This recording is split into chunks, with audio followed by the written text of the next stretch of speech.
Hello friends, तो आज हम लोग बात करने जा रहे हैं क्लास 12 के chapter number 11 dual nature of radiation and matter के बारे में। तो इस वीडियो में मैं आपको इस चैप्टर का इंट्रो बताने जा रहा हूँ।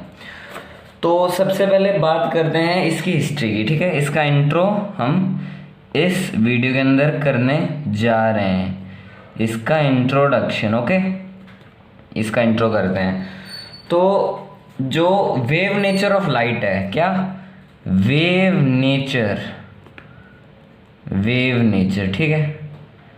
वेव नेचर किसका? लाइट का। लाइट का जो वेव नेचर है उसके बारे में हमें बताया था। एक साइंटिस्ट थे जिनका नाम था मैक्सवेल। जिनका नाम क्या था? मैक्सवेल। मैं इसी पेज पे आपको पूरा इंट्रो दूंगा, ठीक है। तो उनका नाम क्या था? मैक्सवेल था। तो इन्होंने इनकी इक्वेशंस जो इलेक्ट्रोमैग्नेटिज्म पे थी, उन्होंने हमें ये बताया कि लाइट का जो है वो वेव नेचर होता है। अब हमें पता है कि लाइट का एक पार्टिकल नेचर भी होता है, उसके बारे में हम आगे बात करेंगे इस चैप्टर में, ठीक है। तो इन्होंने तो ये बताया था कि भाई जो लाइट का नेचर है वो वेव नेचर है, ठीक है। अब इनके बाद करीब करीब 1895 के अंदर हमारे पास एक साइंटिस्ट आए, रॉन्टजिन, ठीक है। उन्होंने डिस्कवर की एक्स रेज। क्या डिस्कवर की उन्होंने? एक्स रे डिस्कवर की। अच्छा, ये 95 में थे। इनके जस्ट 2 साल बाद 1897 में हमारे, आपने सुना भी होगा इनका नाम, जे थॉमसन जो सर थे वो आए। तो उन्होंने बताया कि कैथोड रेज होती हैं। कैथोड रेज नामक कोई चीज़ होती है जो नेगेटिव चार्ज की होती हैं। किसकी होती हैं? नेगेटिव चार्ज की होती हैं, ठीक है। इन्होंने डिस्कवरी की। किसकी डिस्कवरी की? डिस्कवरी ऑफ इलेक्ट्रॉन की। इन्होंने, जो मिस्टर जे थॉमसन थे, उन्होंने डिस्कवरी ऑफ इलेक्ट्रॉन की। आपको याद होगा जो प्लम पुडिंग मॉडल दिया था वो इन्होंने दिया था, जिनके अंदर इन्होंने एक तरबूज सा शेप बना के अंदर, उसके अंदर माइनस के साइंस जो लगा दिए थे वो इन्होंने दिया था, मिस्टर जे थॉमसन ने, ठीक है। जो पहला एटॉमिक मॉडल दिया था वो इन्होंने दिया था। तो इन्होंने इसके लिए इस चीज़ डिस्कवरी ऑफ इलेक्ट्रॉन के लिए इन्हें नोबेल प्राइज भी मिला। करीब करीब 1906 में मिला था इन्हें। हाँ, तो इन्होंने नेगेटिव चार्ज के होने का प्रूफ दिया था, ठीक है। और वो किस एक्सपेरिमेंट से किया था? वो एक्सपेरिमेंट थे कंडक्शन ऑफ इलेक्ट्रिसिटी। क्या थे? कंडक्शन ऑफ इलेक्ट्रिसिटी से, ठीक है। कंडक्शन ऑफ इलेक्ट्रिसिटी से। और ये जो एक्सपेरिमेंट इन्होंने किए थे, ये किए थे इन्होंने लो प्रेशर पे, मतलब बहुत ज़्यादा कम प्रेशर पे इन्होंने एक्सपेरिमेंट्स किए थे, तब जाके इन्हें डिस्कवरी ऑफ इलेक्ट्रॉन ये कर पाए थे, ठीक है। अब मैं बताता हूँ कि वो सब कैसे किया था, कहाँ किया था, ठीक है। एक कहाँ किया था का तो आंसर ये है कि एक बहुत मीडियम, मतलब कह सकते हैं ऐसे लाइट वेट की, मीडियम साइज की एक उन्होंने ली थी, मतलब ग्लास ट्यूब मान लीजिए इसको आप, ठीक है। ये ग्लास ट्यूब है। इसमें उन्होंने लो प्रेशर पे, किस पर? लो प्रेशर पे एक्सपेरिमेंट्स किए। यहाँ पे उन्होंने अटैच किया कैथोड। कैथोड को नेगेटिव साइन से डिनोट करते हैं, कैथोड। यहाँ पे उन्होंने अटैच किया एक एनोड, इसको पॉजिटिव साइन से डिनोट करते हैं। और बहुत ज़्यादा कम प्रेशर पे, मतलब करीब करीब 0.001 mm ऑफ मर्करी, मतलब ये बहुत कम लो प्रेशर है, ठीक है। तो ये 2 इलेक्ट्रोड्स यहाँ पे लगा दिए इन्होंने, अटैच कर दिए ठीक है, इसको कहते हैं कैथोड, इसको कहेंगे एनोड। और यहाँ पे प्रेशर तो लो था, लेकिन जो वोल्टेज थी, करंट की वोल्टेज, वो बहुत ज़्यादा हाई थी, हाई वोल्टेज थी। ठीक है, कहते हैं करीब करीब 20,000 वोल्ट इसके अंदर थी। और यहाँ पे उन्होंने कलर कर दिया था, कलर कह सकते हैं या फिर पेस्ट भी कह सकते हैं। इन्होंने ZnS, जिंक सल्फाइड, एक फ्लोरोसेंट मटेरियल है, फ्लोरोसेंट क्या है, मटेरियल है, ये लगा दिया था। ठीक है, अब यहाँ से जैसे इन्होंने करंट पास किया तो यहाँ पे उन्हें ग्लो दिखने लगा। फ्लोरोसेंट मतलब जो चमक सके, चमकदार हो। ठीक है, ये ग्रीन कलर का होता है।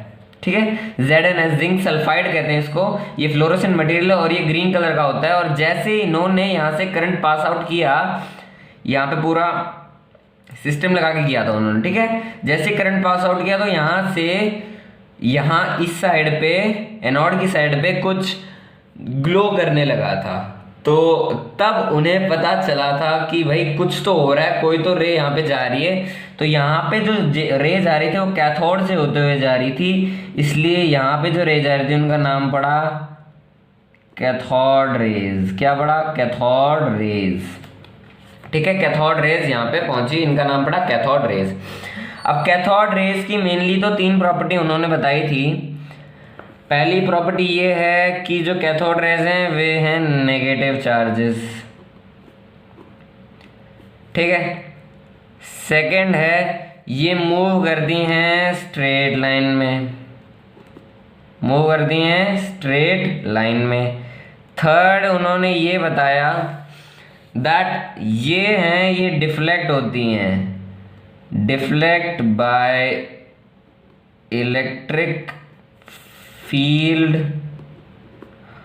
And the magnetic field. मतलब इलेक्ट्रिक फील्ड या मैग्नेटिक फील्ड जब इनके पास लाते हैं तो ये डिफ्लेक्ट कर जाती हैं। ठीक है, अच्छा, अब ये जो प्रॉपर्टीज थी वो एक और साइंटिस्ट थे जिनका नाम था विलियम क्रूक्स। क्या नाम था? William crooks. ये तीनों की तीनों प्रॉपर्टी इन्हें पता चल गई, ये प्रॉपर्टी भी, ये भी और ये भी। तो उन्होंने इस प्रॉपर्टी के मदद से उन्होंने ये पता लगाया कि जो कैथोड रेज हैं इनके अंदर कोई नेगेटिवली चार्ज्ड पार्टिकल है। इन्होंने पता लगाया कि कैथोड रेज क्या हैं, कैथोड रेज जो हैं वो हैं नेगेटिव पार्टिकल्स का भंडार। मतलब बहुत सारे नेगेटिव पार्टिकल्स हैं इसके अंदर। ठीक है, उन्होंने ये पता लगाया। अच्छा, जे थॉमसन ने इसके बाद क्या क्या बताते हैं। जे थॉमसन ने इसके बाद E/m का जो रेशियो है वो निकाला। तो इन्हें पता चला जो इसकी जो स्पीड है, आपको बता दूं कैथोड रेज की जो स्पीड है वो होती है 3 × 10⁻⁷ मीटर पर सेकेंड। मतलब स्पीड की जो लाइट की जो स्पीड है उसका 1/10। लाइट की स्पीड है 1/10 ऑफ स्पीड ऑफ लाइट। ठीक है, वो बताया था इन्होंने।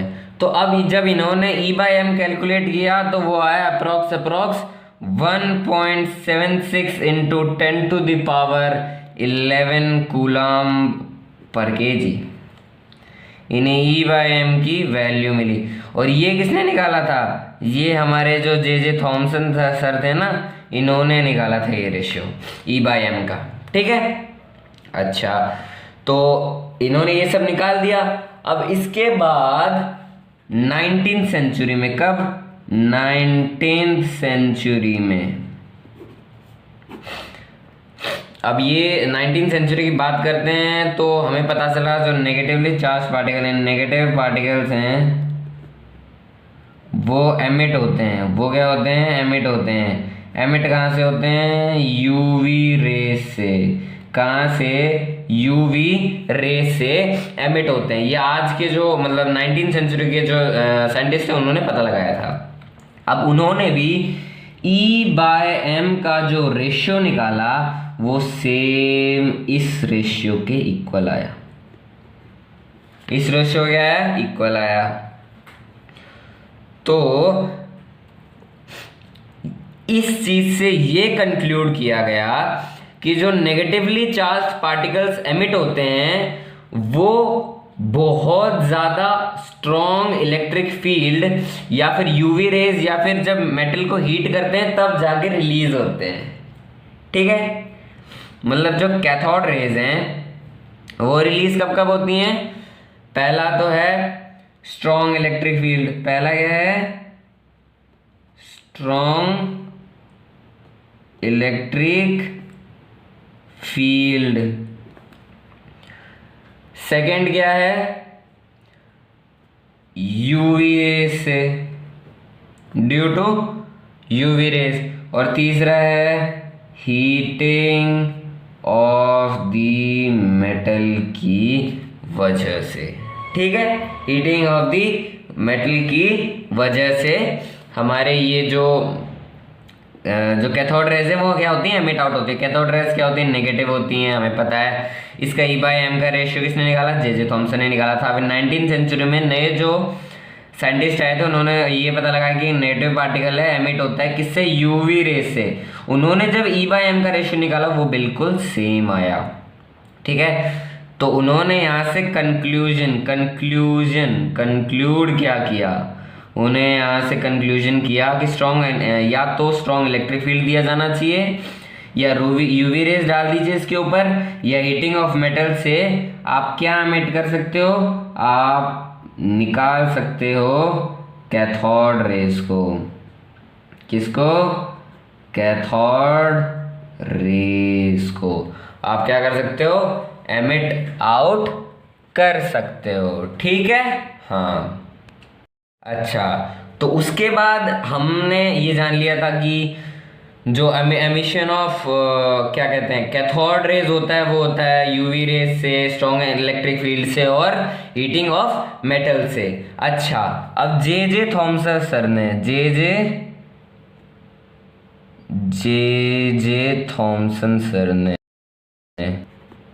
जे थॉमसन सर ने ये जो रेज निकली, ये जो कैथोड रेज निकली, इनका नाम क्या रख दिया, इलेक्ट्रॉन। ये जो इसके अंदर जो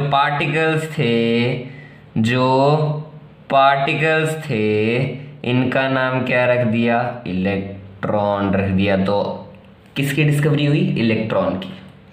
ठीक है, अच्छा, ये सब जब हो गया तो उसके बाद एक और साइंटिस्ट आए जिनका नाम था R.A. मिलिकन। आपने इसका नाम ज़रूर सुना होगा, इन साइंटिस्ट का नाम। इन्होंने क्या किया, फेमस, बहुत ज़्यादा फेमस ऑयल ड्रॉप एक्सपेरिमेंट किए। कब किए, 1913 के आसपास किए। क्या करने के लिए किए, to determine charge on the electron पे चार्ज निकालने के लिए इन सर जी ने ऑयल ड्रॉप एक्सपेरिमेंट्स किए। तो उन एक्सपेरिमेंट के बाद हमें हमारा जो इलेक्ट्रॉन है उसके चार्ज की वैल्यू निकल के आई 1.602 इंटू 10⁻⁻⁹ कूलम्ब। ठीक है, ये निकल के आई। अच्छा, मिलिकन सर ने एक चीज भी कंक्लूड की। वो चीज क्या थी कि charge on any body equal होगा उसके integral multiple of electronic charge के। मतलब इसका ये मतलब है किसी भी चार्ज पे मान लो Q, किसी भी बॉडी पे मान लो Q चार्ज है तो वो n टाइम्स ऑफ E होगा। ये फॉर्मूला आपने जरूर पढ़ा होगा। Q यहाँ पे क्या है, Q है यहाँ पे चार्ज, n यहाँ पे क्या है, इंटीजर, और ई यहाँ पे होता है फंडामेंटल चार्ज भी कहते हैं इसको, ठीक है। 1.602 इंटू 10⁻⁻19 गुलाम। ये जो फॉर्मूला दिया गया था ये हमारे किसने दिया था, मिलिगन सर ने दिया था ये फॉर्मूला, ठीक है। अच्छा ये सब तो यहाँ से इस प्रॉपर्टी को क्या कहते हैं, इस प्रॉपर्टी को कहते हैं क्वांटाइजेशन। क्या कहते हैं, क्वांटाइजेशन ऑफ द चार्ज, ठीक है। अच्छा तो हमें पता लग गया है इलेक्ट्रॉन के बारे में, इलेक्ट्रॉन के E/m वाले रेशियो के बारे में, कैथोड रेस के बारे में बता दिया है। अब एक और साइंटिस्ट आए जल्दी ही, मैक्स प्लैंक। जो प्लैंक कांस्टेंट है वो इन्होंने ही दिया था, आपको याद होगा प्लैंक कांस्टेंट एच से डिनोट करते हैं ना उसको, वो इन्होंने दिया था। ये है 1901 में। तो सर ये आए तो इन्होंने रेडिएशन का नया कॉन्सेप्ट दे दिया। ये इन्होंने क्या बोला सुनिए, तो इस कॉन्सेप्ट के हिसाब से जो रेडिएशन है, जो क्या है रेडिएशन है, मतलब जो लाइट वेव्स हैं, जो एक्स रेज हैं, जो रेडियो वेव्स हैं, जितने भी वेव्स हैं, माइक्रोवेव्स हैं, वो क्या है, वो कैरी करती हैं एनर्जी। रेडिएशंस क्या करते हैं, कैरी एनर्जी। और किस में, इन पैकेट्स और बंडल्स। अब इनको हम क्या कहते हैं, इनको हम कहते हैं फोटॉन्स और क्वांटा। क्या कहते हैं, क्वांटा। फोटॉन्स और क्वांटा कहते हैं। अच्छा ये पूरी की पूरी बात यहाँ पे हो चुकी थी। फिर 1924 में एक और साइंटिस्ट आ गए जिनका फेमस नाम है डी ब्रुगली। जब डी ब्रुगली सर आए तो उन्होंने अपनी भी हाइपोथेसिस दे दी कि भाई मेरी भी सुनो। उन्होंने क्या कहा, उन्होंने कहा है कि कोई भी पार्टिकल अगर मूव कर रहा है तो वो वेव से एसोसिएट करेगा, मतलब उससे कहेंगे मैटर वेव, और ये ही डी ब्रुगली वेव कहलाती है। उन्होंने हाइपोथेसिस में क्या कहा कि मूविंग पार्टिकल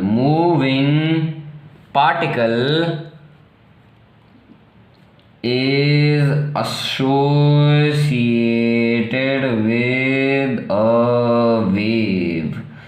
और इसको उन्होंने क्या कहा, इसको कहा मैटर वेव।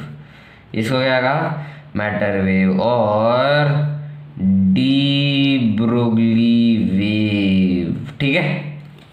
ये जो डी ब्रुगली वेव हम इसको इस चैप्टर में आगे भी पढ़ेंगे। अच्छा तो अब जब ये इतने सारे साइंटिस्ट आए तो हमारे दो साइंटिस्ट और आ गए लास्ट में। हमारे जो दोनों के दोनों साइंटिस्ट थे, एक का नाम था डेविसन और एक का नाम था जर्मर। जब ये दोनों साइंटिस्ट आए तो इन्होंने इतनी सारी हिस्ट्री पढ़ी, तो इन दोनों ने मिलके एक कंक्लूजन निकाला। कंक्लूजन क्या था कि रेडिएशन होती है एंड जो मैटर होता है, radiation and matter can be considered to have dual nature. अब शुरू हुआ chapter, to have dual nature. तो ये दोनों सर आए और बोले कि रेडिएशन और जो मैटर है भाई उसके तो भाई डुअल नेचर है, उसके तो भाई दो नेचर है, ठीक है। तो ये आज के चैप्टर का पूरा इंट्रोडक्शन था और नेक्स्ट वीडियो में मैं आपके लिए एक नया टॉपिक लेके आऊँगा इस चैप्टर का। Thank you.